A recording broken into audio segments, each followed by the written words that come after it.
Hello everyone, welcome to our show live with team Arora. हम हर Friday आपके साथ जुड़ते हैं रियल एस्टेट की डिस्कशंस करने, और इस फ्राइडे भी हम आपके साथ जुड़े हैं हमारे broker of record mister Praveen Arora ji के साथ। हमारे साथ दो दिग्गज और हैं आज बारी, जगजीत प्रीकॉन स्पेशलिस्ट और Jagjit commercial specialist. Welcome to the show guys. Thank you. Praveen ji, नया साल शुरू हो गया है और मार्केट में एक्टिविटी भी बढ़ गई है, बट जैसा कि सब लोग जानना चाहते हैं कि रियल एस्टेट मार्केट बेटर क्यों नहीं हो रही, इंटरेस्ट रेट भी डिक्रीज हो गए अब तो। नितिन, ऐसा है कि नो डाउट जैसे आज का हमारा टॉपिक है कि जो मार्केट है, डिसाइड इवन इंटरेस्ट रेट के नीचे आने के बावजूद भी जीटीए की मार्केट में हमें कोई बहुत बड़ी चेंज नहीं आ रही। अब मार्केट में चेंज को हम दो तरीके से मॉनिटर करते हैं। एक तो है मार्केट में activity, number of transactions, that is the one change. Second है प्राइस में चेंज, इधर अप और down, that is the second change. और नंबर ऑफ ट्रांजैक्शन अप और डाउन, दैट इज अनदर जो चेंज आती है मार्केट में। तो जो इंटरेस्ट रेट ड्रॉप हुआ है उसका मुझे एक चीज लग रही है कि नंबर ऑफ ट्रांजैक्शन के ऊपर हमें सॉरी जतिन, इस साल इम्पैक्ट हमें जरूर नजर आएगा। जो मुझे लग रहा है कि बहुत ज्यादा तो नहीं, बट थोड़ा सा नंबर ऑफ ट्रांजैक्शन है वो पिछले साल के कंपैरेटिवली बेटर जरूर होएगी। बाकी रही बात प्राइसेस की, प्राइसेस का ऊपर जाने का जो है वो बात इतनी कोई ज्यादा ना तो अभी हमें नजर आ रही है मार्केट में, ना ही मुझे कोई आने वाले टाइम में बहुत बड़ी चेंज नजर आ रही है। उसका कारण क्या है कि अगर हम इस चीज को देखें जतिन, कि जो न्यू कंस्ट्रक्शन है, देखो कोई भी मार्केट है उसमें जो न्यू कंस्ट्रक्शन होती है वो सेट करती है मार्केट के प्राइसेस को। अब होता क्या है कि जैसे न्यू कंस्ट्रक्शन जो मार्केट में आती है और जो रीसेल में सेल्स होती है उनके बीच में स्लाइटली डिफरेंस रहता है, depending on the different neighbourhood और जो प्रॉपर्टीज की एज के मुताबिक उनके अंदर प्राइस का डिफरेंस रहता है। और अब क्या हो रहा है कि जो न्यू कंस्ट्रक्शन है, न्यू कंस्ट्रक्शन बिल्कुल भी नीचे ज्यादा नहीं आ रही। जो सॉरी न्यू कंस्ट्रक्शन जो है उसमें हमें कोई भी बहुत बड़ी अभी चेंज है जो नजर नहीं आ रही। कारण क्या है कि जो न्यू कंस्ट्रक्शन है वो लोगों की अफोर्डेबिलिटी से बाहर होती जा रही है। अगर न्यू कंस्ट्रक्शन की हम बात करें, जो उसमें प्राइसेज हैं उनके, अगर उसको आज की डेट में जो कंस्ट्रक्ट करना है या जो उसके ऊपर जो टैक्सेस वगैरह लगते हैं, जैसे डेवलपमेंट चार्जेज हो गए या और जो उसका सारा प्रोसेस है, मतलब कंस्ट्रक्शन का, डेवलपमेंट का होने का, उसका प्राइस पॉइंट है वो काफी ज्यादा हाई है। और जब उसका प्राइस पॉइंट काफी ज्यादा हाई है तो उससे क्या होता है कि लोगों की अफोर्डेबिलिटी से वो चीज बाहर हो रही है, तो लोग उस चीज को बाय ही नहीं कर पा रहे। और उसमें अगर हम एक चीज देखें, जीटीए में एक सबसे बड़ा जो इस टाइम पे चैलेंज है वो ये है कि जो बिजनेसेस हैं, जहां लोगों की जो इनकम प्रोड्यूसिंग एक्टिविटी है जो भी है, चाहे वो बिजनेस से कमा रहे हैं, जहां वो किसी जॉब से है उनको इनकम आ रही है, किसी भी तरीके से वो जो अपनी अर्निंग कर रहे हैं, उनमें कुछ भी बेटरमेंट नहीं हो रही, जॉब्स में भी कोई बेटरमेंट नहीं हो रही अगर आप देखो इनकम के बारे में। और बिजनेसेस का जैसे आप अभी बता रहे थे कि some of the businesses even 75% down हो गए। अगर कोई बिजनेस 75% डाउन होता है जतिन, तो मतलब उनकी अफोर्डेबिलिटी आप देखो कहां पे जाती है।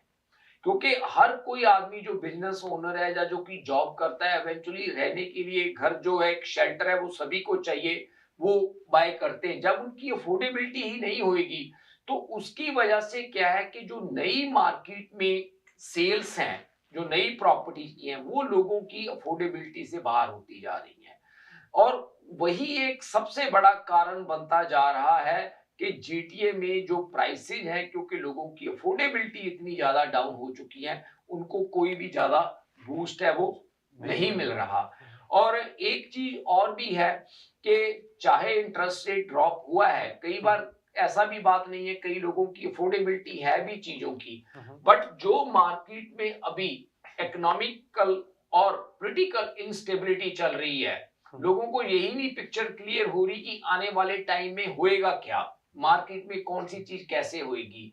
और अगर आप एक चीज देखिए, अभी प्राइसेस ऊपर जाने की तो बात एक अलग है, अभी काफी लोगों के अंदर एक ये भी फियर बैठा हुआ है कि हो सकता है कि आने वाले टाइम में जैसे ये इकोनॉमिकल सिचुएशन चल रही है मार्केट में, जैसे यूएस के साथ टैरिफ का और बड़े इश्यूज चल रहे हैं और पॉलिटिकली भी जैसे काफी इंस्टेबिलिटी है मार्केट में, तो लोगों को एक चीज ये लग रही है कि हो सकता है कि आने वाले टाइम में प्राइसेस कुछ सॉफ्ट हो जाएं रादर देन बढ़ने की। तो इसलिए मुझे नहीं लग रहा कि ये वाला जो साल है, जैसे ये सिचुएशन चल रही है, अनटिल अनलेस कोई मार्केट में कोई बहुत बड़ी चेंज आई तो वो बात अलग है। अदरवाइज मुझे लग नहीं रहा कि जो प्राइसेस के ऊपर इस साल मार्केट में कोई बहुत बड़ा जो इम्पैक्ट है लोअर इंटरेस्ट रेट का वो आ पड़ेगा। सकता है। हाँ जी। प्रवीण जी, जो मैं आपसे पूछना चाहता हूँ कि मैं अपने बहुत सारे क्लाइंट से बात करता हूँ, पर वो जैसे नए घर जब बुक करते हैं और एक बिल्डर के ऑफिस में जाके बुक करके आ जाते हैं, कुछ साल तक वेट करते हैं उनकी ऑक्यूपेंसी और कब डिलीवरी होगी, बट जो वो देख रहे हैं कि अब उनके प्राइसेस कम हो चुके हैं, जो पहले जिस प्राइस पे उन्होंने बुक करे थे घर, तो अप्रेजल्स कम आ रही है। अप्रेजल्स कम आ रही हैं, तो उनको जो एक क्लाइंट है, जो एक बायर है, उनको सिर्फ एक साइड के व्यू दिखता है। प्रवीण जी, अगर आप दर्शकों को हमारे बताएं कि बिल्डर्स की साइड पे ये सब प्रोसेस कैसे वर्क करता है और वो क्या चीज इस मार्केट में फेस कर रहे हैं, बिकॉज उनके लिए भी आप जैसे बताया कि खर्चे बढ़ चुके हैं, मार्केट में अनसर्टेनिटी है, उनको भी प्रोजेक्ट कंप्लीट करने हैं और उनको भी पता है कि प्राइसेस डाउन हो चुके हैं, तो वो इस टाइम क्या कर रहे होते हैं, जो बिल्डर्स हैं एंड ऑल, वो क्या प्रोजेक्ट बनाने के लिए क्या एफर्ट कर रहे होते हैं या कहाँ से फाइनेंसिंग अरेंज कर रहे होते हैं? जतिन, उसमें मैं आपको एक चीज बताता हूँ कि जब देखो मार्केट ऊपर जा रही थी, उसमें एक बात तो श्योर थी कि बिल्डर्स ने अपने मार्जिन्स को काफी इंक्रीज किया था, क्योंकि मार्केट सपोर्ट कर रही थी। मतलब एवरी वीक प्राइसेस बढ़ रहे थे तो मार्केट उनको सपोर्ट कर रही थी, तो उन्होंने जो अपने मार्जिन से अपने मार्जिन्स को काफी एक्सटेंड किया, काफी बढ़ाया था बिल्डर्स में, इसमें कोई दो राय वाली बात नहीं है। वो मार्केट में हमेशा एक जो सप्लाई डिमांड वाला फार्मूला है वो हमेशा काम करता है। अब मान लो कोई भी बिजनेसमैन है, अगर उसको लग रहा है कि उसके प्रोडक्ट की मार्केट में डिमांड है तो वो डेफिनेटली उसका प्राइस बढ़ाएगा ही बढ़ाएगा, क्योंकि उसकी मार्केट में डिमांड है। तो वो हो क्या रहा था कि बिल्डर्स ने अपने जो प्राइसेस थे वो काफी मार्केट में बढ़ाए, इसमें कोई दो राय वाली बात नहीं है। अब हुआ क्या, प्राइसेस तो उन्होंने बढ़ा दिए, लोगों ने एग्रीमेंट साइन कर दिए। अब एग्रीमेंट साइन करने के बाद हो क्या रहा है कि काफी लोग हैं, क्योंकि मार्केट में अप्रेजल्स नहीं उस प्राइस पे आ रही, क्योंकि मार्केट में एक्टिविटी जो है वो बिल्कुल स्लो डाउन होगी और प्राइसेज हैं वो 25 से 30% तक एडजस्ट हुए हैं हायर इंटरेस्ट रेट की वजह से। तो बहुत सी प्रॉपर्टीज की हैं जो उनकी क्लोजिंग्स नहीं हो पा रही, और कई बिल्डर कुछ ऐसी सिचुएशन में भी स्टक हुए हैं कि उन्होंने जब प्रोजेक्ट बेचे थे, थोड़ा उनको बेचे हुए टाइम हो गया, फॉर सर्टेन रीजंस उनके प्रोजेक्ट डिलेड हो गए, और जब उनके प्रोजेक्ट डिले हुए तो मार्केट में कंस्ट्रक्शन कॉस्ट या और बड़ी चीजें चेंज हुई, तो उनकी वजह से कुछ ऐसे भी बिल्डर हैं कि जिनके जो प्रॉफिट्स थे वो बिल्कुल श्रिंक हो गए, और हम ये भी कह सकते हैं कि कई प्रोजेक्ट्स में तो उनके जो प्रॉफिट्स हैं बिल्कुल खत्म भी हो गए। अब जो दूसरा पार्ट उनका देखिए, उन्होंने अपने प्रॉफिट्स भी बढ़ाए, अब उनको क्या हुआ कि everybody is not able to close the property, हर आदमी क्लोज नहीं करवा पा रहा। और एक चीज और है, जो बिल्डर्स भी हैं वो भी मनी बारो करते हैं, मतलब जब उन्होंने प्रोजेक्ट्स वगैरह कंप्लीट करते हैं तो जो उनके लेंडर है उनके लेंडर्स का भी क्राइटेरिया है, और जैसे हमें बैंक एवेल्युएट करता है वैसे ही लेंडर्स बिल्डर्स को भी एवेल्युएट करते हैं जब उनको वो देते हैं। जब लेंडर देखता है कि मार्केट में प्राइसेस कम हो रहे हैं तो वो भी जो अपना उनको बोरिंग जो लेंड करते हैं मनी, उसका जो क्राइटेरिया वो चेंज कर देते हैं, उनकी वो जो रिक्वायरमेंट है बिल्डर की वो चेंज कर देते हैं। अब होता क्या है कि जो तो बिल्डर स्ट्रॉन्ग्स हैं, जो मार्केट में काफी टाइम से हैं बिजनेस में, they have some other options, मतलब मनी की, वो तो प्रोजेक्ट्स को कंप्लीट कर जाते हैं। और अगर हम देखें पिछले टाइम में बहुत से ऐसे बिल्डर हैं जो इस चीज को कीप अप भी नहीं कर पाए। मतलब ये जो इकोनॉमिक क्राइसिस आया या जो मार्केट में इंस्टेबिलिटी आई है ना जतिन, इसमें हम ये नहीं कह सकते कि किसी एक पर्टिकुलर कैटेगरी को बहुत बेनिफिट मिला है। इस मार्केट की सिचुएशन में हर आदमी ने पैसे लूज किए हैं, कई ऐसे बिल्डर भी हैं जो खत्म हो गए। ऐसी भी बात नहीं है कि बिल्डर्स ने पैसे ही कमाए, कईयों ने पैसे भी बहुत कमाए हैं, पर कई बिल्डर मार्केट से वॉश आउट हो गए, मतलब वो बिल्कुल खत्म हो गए। They are not able to keep up with the market, वो प्रोजेक्ट कंप्लीट भी नहीं कर पाए।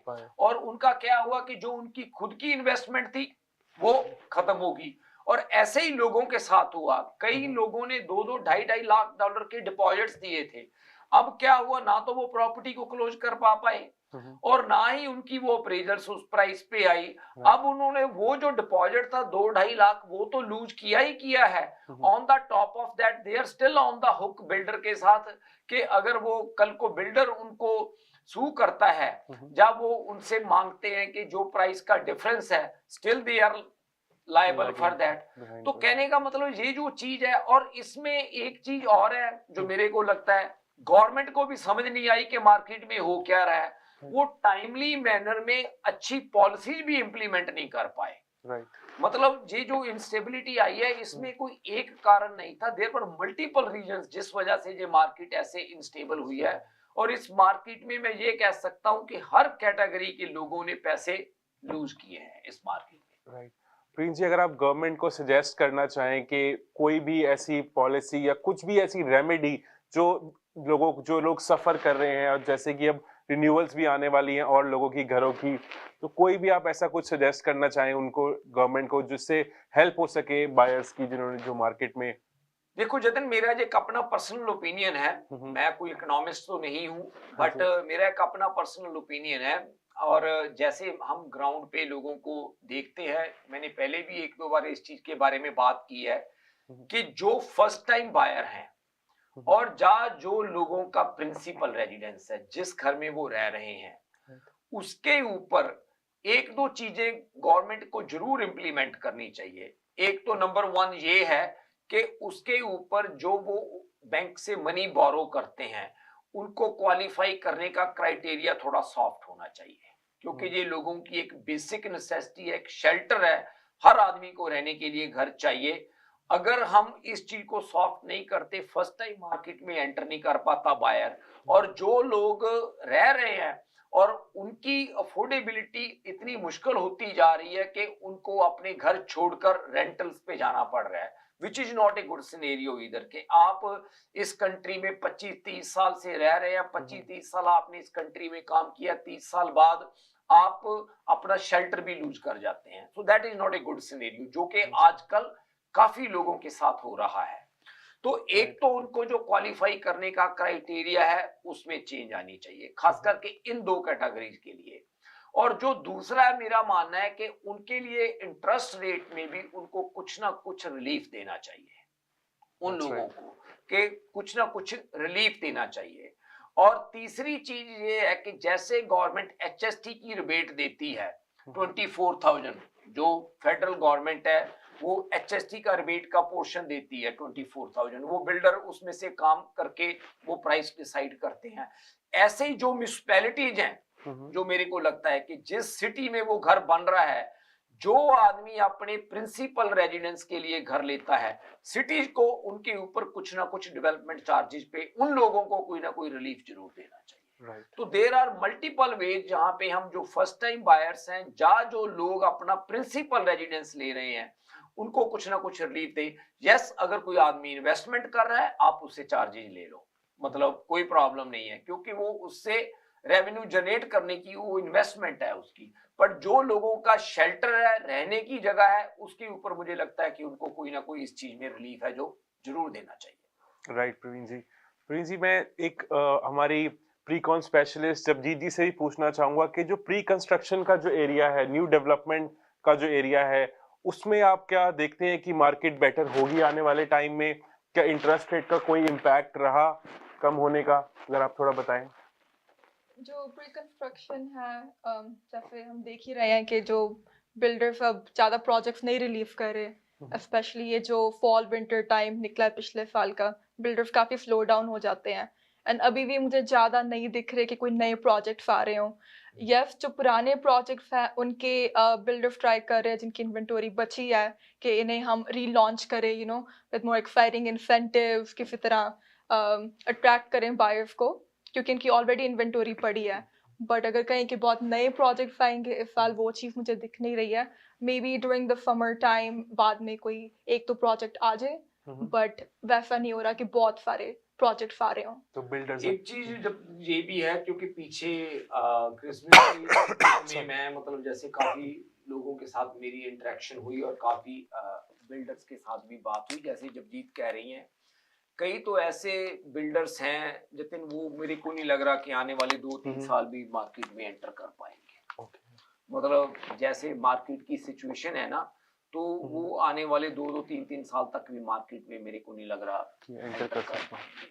और उसका भी एक इकोनॉमी के ऊपर कोई अच्छा इम्पैक्ट नहीं है, क्योंकि जब भी कोई कंस्ट्रक्शन होती है या कोई चीज होती है, बहुत से लोगों को जॉब मिलती है, इकोनॉमी उसमें मूव करती है।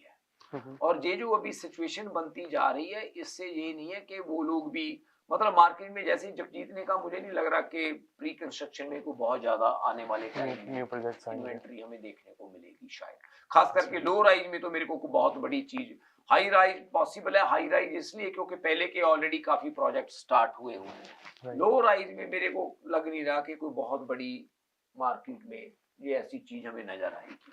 That's right. हाँ जी। और प्रवीण जी, अगर हम देखें कमर्शियल सेगमेंट में, जगजीत जी अगर हम आपसे पूछें कि जो कमर्शियल रियल एस्टेट मार्केट है, इंटरेस्ट रेट अभी कम हुए, बट मार्केट रेजिडेंशियल साइड तो बहुत कोई एक्टिविटी नहीं बढ़ी है, कमर्शियल साइड क्या रिस्पांस रहा है इन चीजों का?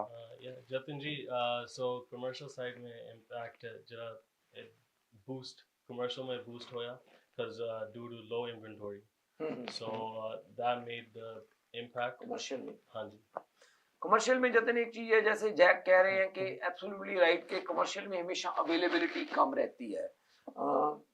Commercial side Jack, what you see, lot of people are showing interest because people are also, उनके दिमाग में जैसे रेजिडेंशियल साइड पे मार्केट की ये फ्लक्चुएशन की वजह से they are not comfortable to invest even in residential, तो commercial is getting benefit of that one. 100% commercial में stability, the stability for investment, right, which is a bigger impact, which the clients like that investment better than residential, which I seen a boost in that. Commercial में। Right. Praveen जी, आपको लग रहा है कि जो market की इतनी अनसर्टेनिटी है, तो लोग रेजिडेंशियल की जगह कमर्शियल में इन्वेस्ट कर रहे हैं, कि लोग अपने पैसे अभी सेव कर रहे हैं कि थोड़ा देखें कि मार्केट में आगे क्या होता है? देखो जतिन, जो कमर्शियल है ना, कमर्शियल जैसे जैक अभी बात कर रहे हैं कि कमर्शियल में अवेलेबिलिटी को ज्यादा नहीं। I think even this morning Jack someone was talking to me, how many pre construction options are available in the market on commercial side? Very less. I think not many. Not maybe many. one or two. That's about it. Yeah. So there is a huge difference. अगर हम commercial की बात करें तो maybe we don't see that many Plaza Georgia units जो pre-con की market में availability है. Correct. But residential side जब still There's a lot of inventory. Yes, जो projects already start हुए Yeah, हैं। especially condos भी बहुत हैं। Yes. जो existing है again, वो धीरे-धीरे release करी जा रहे हैं अपने relaunching the same product. Yes, Yeah. because the जो projects हैं वो already launch हुए हैं। But on commercial side, I don't think so that many options available. No, not that many. उस side में available नहीं है। Very low. तो commercial को इस चीज का पहले भी boost मिलता था और अभी भी boost मिलेगा। और कहीं ना कहीं मुझे एक चीज और भी लग रही है जतिन, कि हो सकता है कि आने वाले साल में जैसे रेजिडेंशियल में हमें कोई चेंज नजर नहीं आ रही, हो सकता है कि कमर्शियल साइड में भी Jack we see bit more change in the price in terms of growth, because not many people are interested in residential side. तो हो सकता है कि उधर में भी जतिन आने वाले टाइम में हमें कमर्शियल में थोड़ा और ग्रोथ ज्यादा नजर आए। राइट। जैसे ही प्रवीण जी आप कहते हो डिमांड एंड सप्लाई का फॉर्मूला हमेशा वर्क करता है, तो शायद कमर्शियल इस साल अच्छा जाएगा और डिमांड बहुत ज्यादा रहेगी। अब वक्त हो गया एक छोटे से ब्रेक का, हम आपसे जुड़ते हैं कुछ ही पलों में। अगर आपको दुबई या मिडिल ईस्ट नुमा ज़ेवरात की तलाश है, तो आपको दूर जाने की बिल्कुल जरूरत नहीं। आज ही हमारे मिसिसागा रिजवे स्टोर तशरीफ लाइए, अल करम ज्वेलर्स। हमारे पास सोने के बेहतरीन कंगन, कड़े, झुमके, हार और सोने के सेट्स भी दस्तयाब हैं। शादी हो या मेहंदी या कोई भी फंक्शन, आपकी पसंद के तमाम जेवरात आपको हमारे स्टोर में मौजूद मिलेंगे। आज ही हमारे स्टोर पर तशरीफ लाइए, अल करम jewellers, 3465 platinum drive, unit 99, Mississauga, या फिर कॉल करें 905-828-0009। अल करम ज्वेलर्स, फरमाइश आपकी, गारंटी हमारी।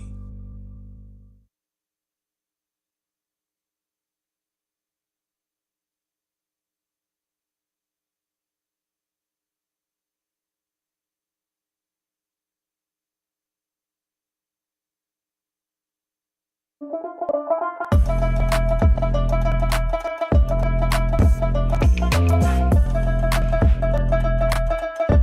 Social, the best kadak chai in town.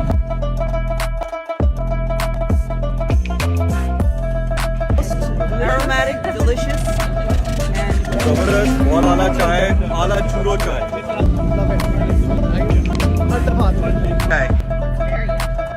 creamy. Flavour भी बहुत अच्छा था कंसिस्टेंसी भी अच्छी थी और थिक कोई कड़क चाय थी thank you She says and double that. I come here. My husband comes here every day. Very refreshing. I love it. चाय आपकी बहुत जबरदस्त बिल्कुल घर वाली चाय कड़क चाय का मजा लेता हूँ घर वाली चाय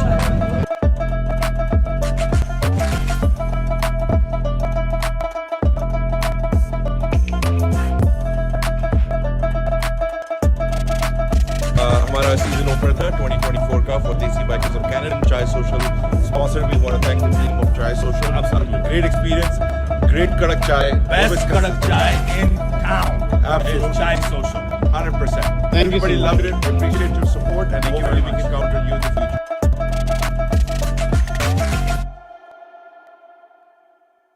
डिक्सी इलेक्ट्रॉनिक्स और अप्लायंसेस, जहां आपकी तमाम इलेक्ट्रॉनिक्स और अप्लायंसेस की जरूरियात पूरी होंगी। हमारे पास आपको हर टॉप ब्रांड मौजूद मिलेगा, चाहे वो वर्लपूल हो या LG, सैमसंग हो या जनरल इलेक्ट्रिक्स। हम इन सब के ऑथराइज्ड डीलर हैं। आइए और हमसे 5 स्टार खिदमत का लुत्फ उठाइए। हम आपको तमाम अप्लायंसेस सबसे बेहतर और सस्ते दामों पर फराहम करेंगे, ये हमारी गारंटी है। विजिट आवर वेबसाइट www.dixieelectronics.ca या फिर हमें कॉल कीजिए 905-625-5900. At Dixie Electronics and Appliances, we sell quality and deliver confidence.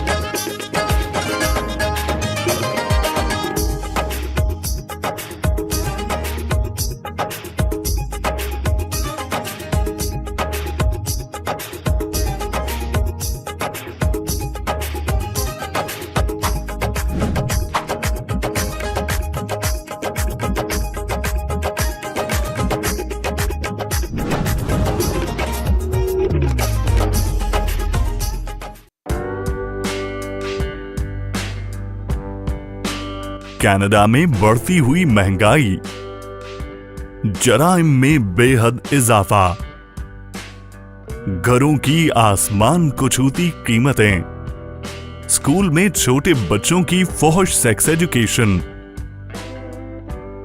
ऐसा क्यों? कौन जिम्मेदार? लिबरल पार्टी, कंजर्वेटिव पार्टी या दोनों?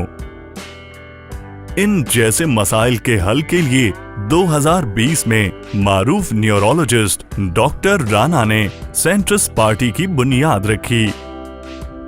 सेंट्रिस्ट पार्टी हम सबकी आवाज है। आप भी सेंट्रिस्ट पार्टी में शामिल होकर हमारा साथ दें। मजीद तफसीलात के लिए centristcanada.ca विजिट करें। अगर आपको दुबई या मिडल ईस्ट नुमा जेवरात की तलाश है तो आपको दूर जाने की बिल्कुल जरूरत नहीं। आज ही हमारे मिसिसागा रिजवे स्टोर तशरीफ लाइए, अल करम ज्वेलर्स। हमारे पास सोने के बेहतरीन कंगन, कड़े, झुमके, हार और सोने के सेट्स भी दस्तयाब हैं। शादी हो या मेहंदी या कोई भी फंक्शन, आपकी पसंद के तमाम जेवरात आपको हमारे स्टोर में मौजूद मिलेंगे। आज ही हमारे स्टोर पर तशरीफ लाइए, अल करम jewellers, 3465 platinum drive, unit 99, Mississauga. या फिर कॉल करें 905-828-0009।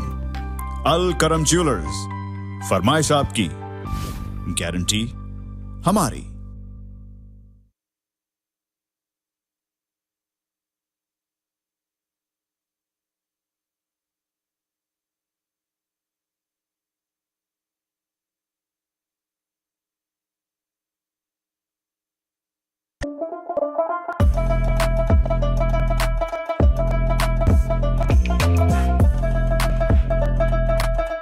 Chai Social, the best kadak chai in town.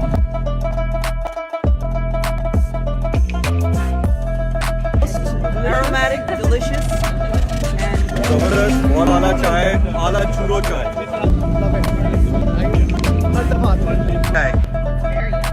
it's creamy. Flavour भी बहुत अच्छा था कंसिस्टेंसी भी अच्छी थी और थिक कोई कड़क नहीं थी thank you I think she says and double that. I come here. My husband comes here every day. Very refreshing. I love it. चाय आपकी बहुत जबरदस्त, बिल्कुल घर वाली चाय, कड़क चाय का मजा लेता हूँ, घर वाली चाय।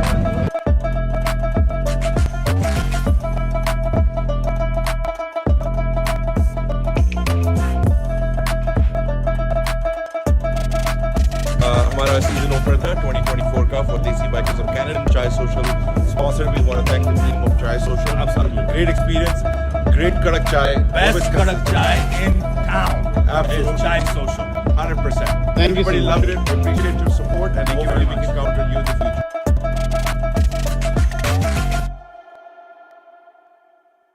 डिक्सी इलेक्ट्रॉनिक्स और अप्लायंसेस, जहां आपकी तमाम इलेक्ट्रॉनिक्स और अप्लायंसेस की जरूरियात पूरी होंगी। हमारे पास आपको हर टॉप ब्रांड मौजूद मिलेगा, चाहे वो वर्लपूल हो या LG, सैमसंग हो या जनरल इलेक्ट्रिक्स, हम इन सब के ऑथराइज्ड डीलर हैं। आइए और हमसे 5 स्टार खिदमत का लुत्फ उठाइए। हम आपको तमाम अप्लायंसेस सबसे बेहतर और सस्ते दामों पर फराहम करेंगे, ये हमारी गारंटी है। विजिट आवर वेबसाइट www.dixieelectronics.ca या फिर हमें कॉल कीजिए 905-625-5900. At Dixie Electronics and Appliances, we sell quality and deliver confidence. Welcome back to our show live with team Arora. Break से पहले हम कमर्शियल रियल एस्टेट की डिस्कशन कर रहे थे और अब हम जैक से पूछते हैं, जैक अगर किसी हमारे दर्शक ने कमर्शियल रियल एस्टेट के अंदर इन्वेस्ट करना है तो आपको क्या लगता है कौन सा ऐसा सेक्टर है कमर्शियल में जहां उनको इन्वेस्ट करना चाहिए? Jatin ji, I think sale of business में कर सकते हैं, which a lot of options which I think the government should implement more incentives and opportunities. I think Jack, you are absolutely right because Jatin, lot of people जो है अभी पहले self employed थे, अब जैसे उनके businesses को setback लगा है तो बहुत से लोग ये कंसिडर कर रहे हैं कि कोई छोटा मोटा बिजनेस किया जाए, राइट? तो आपको क्या लगता है कि Jack, what do you think कि how government should support these small businesses? Okay, let's say in local areas, उथे बड़े स्टोर ना आवे, they should support the small businesses, like independent stores. बड़े स्टोर ने because उनकी हर कॉर्नर पे कोई ना कोई बड़ा स्टोर है, so they should be giving the opportunity to the small businesses. हाँ जी, independent businesses. Independent businesses, yeah. I think that's a good idea. Even if we see in American economy, no doubt it's a big economy, population is big, but small businesses are doing very good compared to here. इत्थे अपने की हो रहा है कि जिथे मतलब कोई बड़ा स्टोर आ जाता, they eat up all the small business around that area, right? Right. तो मैं जबजीत जी से ही पूछना चाहूंगा, जबजीत आपने जैसे बताया कि इन रीसेल में जो यूनिट्स हैं, जो स्पेशली जो लो राइज यूनिट्स हैं, उनकी इन्वेंट्री की बहुत कम हो सकती है बिकॉज बिल्डर्स अभी नए प्रोजेक्ट्स नहीं निकालेंगे बिकॉज पुराने में ही बहुत इन्वेंट्री है। तो आप क्या सजेस्ट करते हैं हमारे दर्शक को कि अगर उनको इन्वेस्ट करना चाहते हो प्री कंस्ट्रक्शन में तो कहाँ इन्वेस्ट कर सकते हैं वो? देखो, इन्वेंटोरी तो जो एग्जिस्टिंग इन्वेंटोरी है उसकी बात करते हैं, क्योंकि जैसे हम डिस्कस कर चुके हैं नए प्रोजेक्ट्स तो ज़्यादा आएंगे नहीं अब। तो एग्जिस्टिंग इन्वेंटोरी में अगर फिर भी कोई अगर देना चाहता है pre construction, then low rise फिर भी बेटर ऑप्शन है compare to condos. Okay, so आप लो राइज की ऑप्शंस देख सकते हो। एंड अगर आप कोई लो राइज देख रहे हो जो ज़्यादा अफोर्डेबल होए कंपेयर टू, अगर हम मिसिसागा टोरंटो की मार्केट देखते हैं कि अफोर्डेबल होए housing and on top of that standard of living भी हाई होए, सो उनमें से आप देख सकते हो द सिटी ऑफ गुएल्फ। क्योंकि जो सिटी ऑफ गुएल्फ है उधर कुछ प्रोजेक्ट्स हैं जो बिल्कुल यूनिवर्सिटी के पास हैं एंड मूव इन रेडी हैं, सो आपको वो कंफर्म नहीं होएगी कि क्लोजिंग होएगी कि नहीं होएगी, राइट? क्योंकि वो घर ऑलरेडी मूव इन रेडी है, आप कुछ महीने में या with in a year possession ले सकते हो। एंड जिस तरह अब वो प्रोजेक्ट जो स्टैक टाउन होम्स का प्रोजेक्ट है वो यूनिवर्सिटी के पास है, सिर्फ 10 मिनट दूर। सो उसके साथ क्या होता है, वो चीज़ फिर काफ़ी स्टूडेंट्स यंग प्रोफेशनल्स को अट्रैक्ट करती है उधर। एंड उसके साथ आपके पास रेंटल अपॉर्चुनिटी भी काफ़ी होती है जो यूनिट्स यूनिवर्सिटी के आसपास हैं। सो अगर आप इन्वेस्टमेंट के लिए देख रहे हो एंड मे बी आपके बच्चों ने भी इवेंचुअली यूनिवर्सिटी में जाना है, तो ये काफ़ी अच्छी ऑप्शन है आपके लिए कि हाई 500 से लेके 600 की रेंज तक आप 2 bed plus 10 2 bedroom with 1 parking आप एक स्टैक टाउन होम ले सकते हो। राइट जगजीत, प्रीत आज की मार्केट में जो प्री कंस्ट्रक्शन के जो प्राइसेस हैं और जो रीसेल में जो प्राइसेस हैं, उसमें आपको क्या लगता है कि कितना डिफरेंस है और एक बायर को कैसे चूज करना चाहिए घर बाय करने से पहले? देखो resale is a good option, आपके गोल्स पे डिपेंड करता है कि अगर आप इमीडिएटली मूव होना चाहते हो, आपकी नीड है कि आपने किसी लोकेशन में in a couple months in a few weeks move होना है, फिर आप रीसेल देखें। अगर आप थोड़ा वेट कर सकते हो एंड आप न्यूअर कंस्ट्रक्शन चाहते हो, क्योंकि न्यूअर कंस्ट्रक्शन आप लोगे, आप क्लोजिंग डिले रख सकते हो अपनी, आपकी मेंटेनेंस कम हो जाती है क्योंकि सारा कुछ नया है, आपको immediately roof change, appliances change, जो छोटे मोटे खर्चे ऐड ऑन हो जाते हैं, उसकी वरी नहीं होएगी। So really depends on your goals. Right Praveen ji, मैं आपसे पूछना चाहूंगा, जैसे कि आज हम डिस्कस कर रहे हैं कि रियल एस्टेट मार्केट बेटर नहीं हो रही है, इंटरेस्ट रेट कम भी हो गए, बट जैसे वॉरेन बुफे कहते हैं कि when everyone is selling by that time, तो क्या ये हमारे ओंटारियो की मार्केट में भी ट्रू है? इतनी अनसर्टेनिटी है मार्केट में, पर जो लोग कई लोग सोचते हैं कि इस टाइम अगर बाय करेंगे तो it's the best time to buy. देखो जतिन, एक बात तो पक्की है, मार्केट की साइकिल्स हमेशा चेंज होती हैं। इकोनॉमी जो है वो हमेशा ऊपर नीचे जाती आती रहती है, वो के लिए कनाडा में नहीं और हर कंट्री में ये चेंजेस आती हैं। ये बात अलग है कि ये जो साइकिल है अब यहाँ पे काफ़ी हम कह सकते हैं कि लंबी हो गई है ये साइकिल और काफ़ी डीप हुई है, राइट। नो डाउट लोगों के ऊपर इसका इम्पैक्ट तो काफ़ी टाइम तक रहेगा, बट ऐसी बात नहीं है कि ये चेंज नहीं आएगी। इवेंचुअली ये चेंज आएगी। ये ठीक है कि चेंज आने को भी टाइम लगेगा, मतलब इमीडिएटली मुझे नहीं लग रहा कि कोई चेंज आएगी, over the period of time change आएगी। और इस मार्केट में जैसे मैंने बात की है कि बाइंग अगर आपकी अफोर्डेबिलिटी बनती है, मैं तो एक बात जतिन ये कहता हूँ, इस मार्केट की नहीं, कोई भी मार्केट है, बाइंग हमेशा आपकी अफोर्डेबिलिटी के हिसाब से होनी चाहिए। और इन्वेस्टमेंट है जो हमेशा आपकी खुद की सेविंग की डाउन पेमेंट के साथ होनी चाहिए। स्पेकुलेशन नहीं होनी चाहिए कि इधर से पैसे पकड़ लिए इधर से पकड़ लिए। और तीसरी चीज है कि कभी भी अपने आप को ज्यादा ओवर लेवरेज ना करो, क्योंकि ज्यादा जो चैलेंज आता है आज की डेट में, जो बिल्डर्स भी स्ट्रगल कर रहे हैं जतिन, वो वही बिल्डर स्ट्रगल कर रहे हैं जिन्होंने बहुत ज्यादा ओवर स्ट्रेच किया था अपने आप को, बैक टू बैक प्रोजेक्ट्स उन्होंने लाइन अप कर रखे थे, और जब एक साइकिल टूटती है, एक चीज डिलीवर नहीं होती, तो दूसरी इमीडिएटली उसका इम्पैक्ट होता है। तो real estate is always a good investment, क्योंकि बेसिक नेसेसिटी है, शेल्टर है आपका, इसके बिना तो मतलब नो डाउट, जैसे मैं एक बार बात कर रहा था कि हम सोच रहे हैं कि आने वाले टाइम में लोग स्पेस पे जाएंगे, चीजें होंगी, मार्स पे जाएंगे, रहेंगे, और मुझे लगता है कि हमें जब तक हम जिंदा हैं तो शायद हम ये चीजें ना देखें, हमें तो यहाँ पे ही रहना पड़ेगा, यहीं पे हमें शेल्टर की जरूरत है। तो ये चीज कहीं जाती नहीं, कोई ऐसी घबराने वाली बात नहीं। ये ठीक है कि इससे tough cycle, we will go through this cycle, इससे बाहर निकल जाएंगे। बाकी ये जरूर है, हमेशा अपनी अफोर्डेबिलिटी के मुताबिक बाय करें और अपनी डाउन पेमेंट के साथ इन्वेस्टमेंट करें। डाउन पेमेंट बारो करके कभी भी इन्वेस्टमेंट ना करें। That's what I think. Thank you Praveen ji. जैसे कि प्रवीण जी ने बताया कि जहाँ भी प्राइसेस कम हो रहे हैं और जो भी बायर्स हैं जो मार्केट में आना चाहते हैं, उनके लिए परफेक्ट टाइमिंग है, और हम भी आपके लिए आज बहुत सारी लिस्टिंग्स लेके आए हैं जो बहुत ही अट्रैक्टिव प्राइस पे है। मैं रिक्वेस्ट करना चाहूंगा टेक्नीशियन से कि वो लिस्टिंग दिखाएं। जतिन, सबसे पहली तो जो है हमारी, इसके बारे में बताओ आप। 47 desert sand drive. 47 desert sand drive एक टाउन हाउस है, end unit town house, Sandringham Wellington area Brampton का beautiful town house. Best rated top schools हैं इसके आसपास, और ये हमने एक बहुत ही अच्छे प्राइस पे लगा हुआ है, ओनली 800,000 पे। तो कोई इस पे हम दोनों दिन ओपन हाउस लगा रहे हैं, सैटरडे को भी संडे को भी। आप इसकी अगर और इन्फॉर्मेशन जानना चाहते हैं तो कॉल कर सकते हैं 4169108923। अगर आयमन आप हमें दिखा सके ये हमारी लिस्टिंग्स की pictures. I am not sure अगर आप डेजर्ट सैंड की दिखा सकते हैं, नहीं तो हम दूसरी लिस्टिंग के बारे में बात करते हैं। नहीं, I mean desert sand 47 Desert Sand Drive in Brampton. या I think that's the one.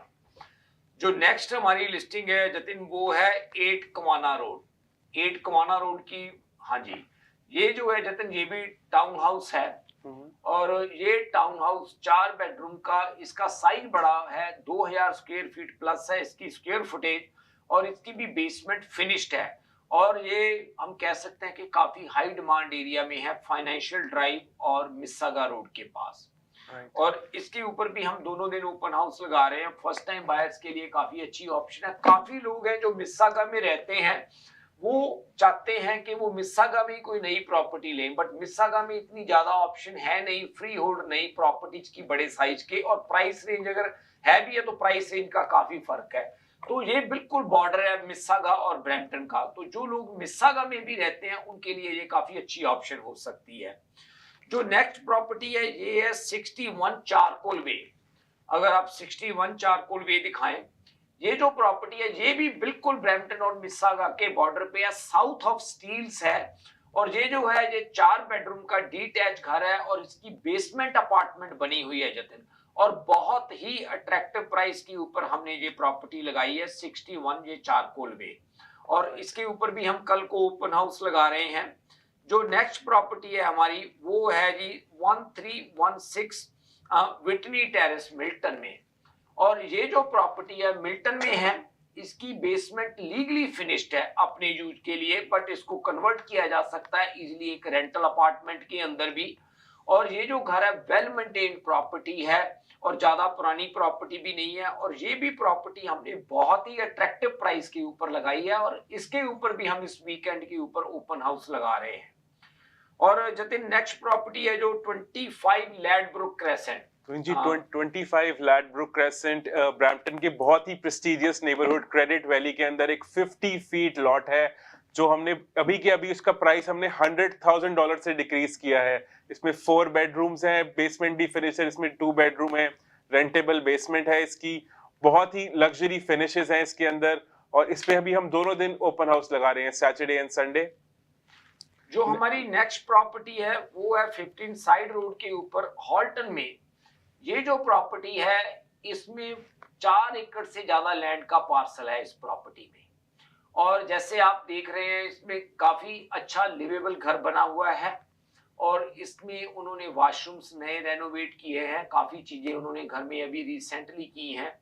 यहाँ पे आप घर को एक्सटेंड कर सकते हो, इसकी जगह पे अगर आप कोई बड़े साइज का घर बनाना चाहते हो वो बड़े साइज का घर बना सकते हो। लैंड के ऊपर और भी आप कई तरह की ऑप्शंस एक्सप्लोर कर सकते हो। जो सबसे अच्छी बात है जतिन, जिस प्राइस पे ये प्रॉपर्टी बाय की गई थी उससे ये कम से कम आई थिंक $2.5 लाख से ऊपर भी ये नीचे लगाई गई है, क्योंकि ये प्रॉपर्टी को वो बेचना चाहते हैं। They have some other better business opportunity, तो वो उनको अवेल करना चाहते हैं। तो कहने का मतलब ये है कि ये काफी अट्रैक्टिव प्राइस पे हमने प्रॉपर्टी लगाई है। अगर आप कोई लैंड के साथ ऑप्शन देखना चाहते हैं, और ब्रैम्पटन मिस्सागा से ज्यादा दूर भी नहीं है, ये सिर्फ 20-25 मिनट की दूरी पे है, हाईवे क्लोज बाय है, तो आप रहते भी सिटी के बिल्कुल नजदीक हो और आपके पास प्रॉपर्टी भी जैसे स्टेट प्रॉपर्टी है, लैंड के साथ आपके साथ ये प्रॉपर्टी है। और जो नेक्स्ट है जो हमारे पास प्रॉपर्टी है वो है 6 चैंपियन कोर्ट। ये जो प्रॉपर्टी है जतिन, ये ट्रिपल कार गराज है इसमें, जैसे आप देख रहे हैं, और ये प्रॉपर्टी है इसकी भी बेसमेंट फिनिश्ड है और इसमें कंप्लीटली रेनोवेशन की है उन्होंने इस प्रॉपर्टी में। और ये जो है क्रेडिट व्यू और क्वीन के जो एरिया में है प्रॉपर्टी, जो कि हाई डिमांड एरिया है ब्रैम्पटन में, यहाँ पे सारे बड़े घर हैं इनके आसपास। तो ये प्रॉपर्टी के ऊपर भी हम ओपन हाउस लगा रहे हैं। और एक हमारे पास असाइनमेंट सेल है एरिन में, और ये जो असाइनमेंट सेल है एरिन में, वो जो प्रॉपर्टी है I think I mean listings यही है, आगे हम कुछ असाइनमेंट के बारे में मैं बताना चाहता हूं। तो जो असाइनमेंट सेल है एरिन में जितने ये डिटैच घर है 2600 स्क्वायर फीट का, इसकी जो क्लोजिंग है, इसकी क्लोजिंग है अप्रैल के अंदर। और मैं एक अपने व्यूअर्स को बात बताना चाहता हूं, और ये इनकी बाइंग है, बड़े अच्छे प्राइस में बाइंग है इनकी, 2600 स्क्वायर फीट का डिटैच घर, डबल कार गराज का, और आपको ये प्रॉपर्टी उसी प्राइस रेंज में मिल जाएगी। कहने का मतलब यह है कि इसका प्राइस रेंज काफी अच्छा है। इसके बिना हमारे पास ऑटवा में, आज आप बात कर रहे थे, ऑटवा में हमारे पास ऑप्शन आ रही है, और एक हमारे पास फ्लैम्बोरो में, जो कि सिटी से ज्यादा दूर नहीं है बट पड़ता वो हैमिल्टन का पार्ट है, वो हम ये कह सकते हैं ब्रैम्पटन मिसिसागा से तकरीबन 40 मिनट की दूरी पे है। और ये जो प्रॉपर्टी है इसकी हम नेक्स्ट वीक इंफॉर्मेशन शेयर करेंगे। ये 8 एकड़ के ऊपर का लॉट है और कस्टम बिल्ट घर है, और ये जो प्रॉपर्टी है 8 एकड़ प्लस का लॉट है, उस नेबरहुड में लोएस्ट प्राइस के ऊपर हम लगा रहे हैं इस प्रॉपर्टी को। 8 एकड़ का लॉट और उसके ऊपर ये कस्टम बिल्ट प्रॉपर्टी है। उसके बारे में ज्यादा जानकारी आपको नेक्स्ट वीक देंगे अगर आप कोई स्टेट प्रॉपर्टी देखना चाहते हैं तो। इसके बिना मैं ये बात भी कहना चाहूंगा कि हमारे पास काफी एक्सक्लूसिव इन्वेंटोरी है बड़ी प्रॉपर्टीज की। एक हमारे पास 60+ एकड़ की जो लैंड है उसके अंदर घर बना हुआ है, वो भी आ रही है। तो we have lot of options, जैसे जो कह लो कि लैंड के साथ है। अगर आप भी जैसे अपनी कोई ऐसी प्रॉपर्टी बेचना चाहते हो जो कि स्टेट प्रॉपर्टी है, जो साइज बड़ा है, जो लैंड के साथ है, क्योंकि हमारा काफी एक्सक्लूसिव डेटाबेस है इस रेंज की लोग बायर्स का, और इस तरह की प्रॉपर्टीज के लिए आप हमारे साथ इसके बारे में बात कर सकते हैं। Thank you so much Praveen ji. जैसे कि प्रवीण जी ने कहा कि इतने अच्छे प्राइसेस, इतने अच्छे डिस्काउंट्स जो हमारे पास लिस्टिंग्स हैं, इनके बारे में आप कोई भी जानकारी चाहते हो तो स्क्रीन पे नंबर आ रहा है 4169108923, उस पे कॉल करें। और प्रवीण जी, जाते जाते टिप ऑफ द वीक हमारे बायर्स और दर्शक के लिए या सेलर्स के लिए कुछ आप टिप देना चाहें जाते जाते? मैं जाते जाते यही बात कहना चाहूंगा कि एक तो ये बात है कि जो लोग बाय करना चाहते हैं, मुझे लगता है कि मार्केट में उनको बाय करना चाहिए। कोई ऐसी बात नहीं है, मार्केट में ऐसा कुछ नहीं होने वाला कि ये मार्केट खत्म हो जाएगी। नो डाउट थोड़ा बहुत ऊपर चीजें तो होती रहेंगी, इस चीज को आप कभी भी गारंटी नहीं कर सकते। अगर आपकी रिक्वायरमेंट है तो आप प्रॉपर्टी बाय जरूर करें। सेकंड बात ये है, इन्वेस्टमेंट के लिए काफी अच्छा मौका है ये, क्योंकि प्राइसेस ऑलरेडी काफी एडजस्ट हुए हैं। But at the same time एक बात फिर जरूर कहूंगा, इन्वेस्टमेंट करनी है अपनी डाउन पेमेंट के साथ, ना कि बारो करके। ऐसी इन्वेस्टमेंट ना करें। और अगर आप ऑलरेडी कोई इन्वेस्टमेंट्स होल्ड कर रहे हैं तो ज्यादा अपने आप को ओवर स्ट्रेच भी ना करें। कोई ऐसी बात नहीं है, ना मार्केट ने कहीं जाना, ना आपने कहीं जाना है। अगर आपको ये लगता है चाहे 6 महीने ठहर के भी इन्वेस्टमेंट हो सकती है। और एक चीज और है, आज की डेट में जतिन काफी लोग हमारे साथ बात कर रहे हैं जिनको काफी बड़ा चैलेंज आ रहा है अपनी एग्जिस्टिंग प्रॉपर्टीज को मैनेज करने के लिए, कि पेमेंट्स बहुत बढ़ चुकी हैं, वो private financing, second mortgage, third mortgage, उन चक्करों में उलझे हुए हैं। एक बार किसी प्रोफेशनल के साथ बैठ के अपनी इस सिचुएशन को एनालाइज कीजिए। अगर आपके पास कोई एग्जिट प्लान नहीं है उससे निकलने के लिए, तो एवेलुएट कीजिए अपनी प्रॉपर्टी को, चाहे डाउनसाइज कर लीजिए। क्योंकि अगर आप उसकी कोई राइट स्ट्रेटजी नहीं बनाएंगे तो एंड ऑफ द डे एक ऐसी सिचुएशन में आ जाओगे कि जो आपकी एग्जिस्टिंग प्रॉपर्टी है उसकी भी सारी इक्विटी, इंटरेस्ट और जो मार्केट में फीसेज में चले जाएगी। तो कहने का मतलब ये है कि अगर आप किसी भी तरह का प्रेशर महसूस कर रहे हो, फाइनेंशियल प्रेशर, डेट आपका बढ़ रहा है, तो किसी प्रोफेशनल के साथ बैठ के बात जरूर करें, अपनी सिचुएशन को एनालाइज करें। अगर प्रॉपर्टी को सेल भी करना पड़ता है, कोई प्रॉब्लम वाली बात नहीं है, उसको डाउन साइज कर ले, थोड़ी छोटी प्रॉपर्टी ले लें, बट अपनी इक्विटी को बिल्कुल इंटरेस्ट और फीसेज में बिल्कुल खत्म ना करें। Thank you so much Praveen ji, आप इतनी सारा विजडम शेयर करने के लिए हमारे बायर्स और सेलर्स और सारे हमारे दर्शकों के साथ। मैं हमारे गेस्ट का भी थैंक यू करना चाहता हूँ, जयगन जगजीत जी, शो पे आने के लिए, और आप सबका भी हमारा शो देखने के लिए। हम आपसे फिर मिलेंगे next Friday, same time same place, live with team Arora. Thank you so much